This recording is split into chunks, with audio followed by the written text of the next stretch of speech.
சின்னையா இந்த வாயால வாழ்க வாழ்கன்னு நம்ம சொல்லிட்டு இருக்கிறோம்.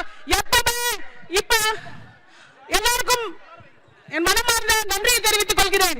இப்படி ஒரு உரிமை போராட்டத்திற்கு நம்மளுடைய உரிமையை மீட்டெடுக்க நம்மளுக்கு சுதந்திரம் கிடைச்சி கிட்டத்தட்ட 77 ஆண்டுகளுக்கு மேல ஆச்சு. ஆனாலும் இப்பொழுதுதான் நம்ம ரிலாக்ஸா பேசுங்க, ஒண்ணுமே பிரச்சனை இல்ல. சந்தோஷத்துல தாங்க முடியலப்பா, சந்தோஷத்துல தாங்க முடியல. ஒண்ணு மட்டும் சொல்லிக்கிறேன், இப்ப ஜாதி கணக்கெடுப்பு எடுக்கலன்னா நாங்க ஓட்டு போட மாட்டோம், ஓட்டு போட மாட்டோம், ஓட்டு போட மாட்டோம். வேலூர் மாநகராட்சி ஒரே கவுன்சிலர்னு சொல்றீங்களே, இப்ப அழகான வாயில வாழ்க வாழ்கன்னு சொன்னதுல இப்ப ஊழல் ஊழல்னு சொல்ல போறேன். பயங்கரமான ஊழல்.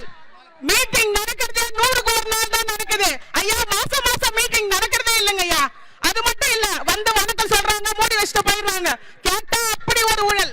சட்டசபையிலே இப்படிதான் நடக்குது. அப்ப முதல்வர் தான் மாத்தணும், முதல்வர் வரணும் ஐயா. அது மட்டும் இல்லைங்க ஐயா, நாங்க யாரையும் அப்பா அப்பா கூப்பிட வேண்டியது இல்ல. பட்ட பெயரை வந்து நாங்க தான் வைக்கணும், நீங்களே வச்சுக்க கூடாது. புரியுதுங்களா? அப்பா அப்பா கூப்பிடணும், எப்படி கூப்பிடுவோம்? நாங்க வச்ச பேர் தான் நாங்க கூப்பிடுவோம், பட்ட பெயரை நீங்களே வச்சுப்பீங்களா?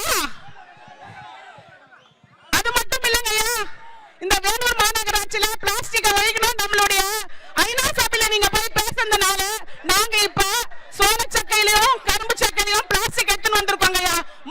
முதல்ல கிரீன் சிட்டியா மாத்துறது இந்த ஒரே ஒரு கவுன்சிலர்னு சொன்ன உங்க வாயால மாத்தி காட்டுறீங்க.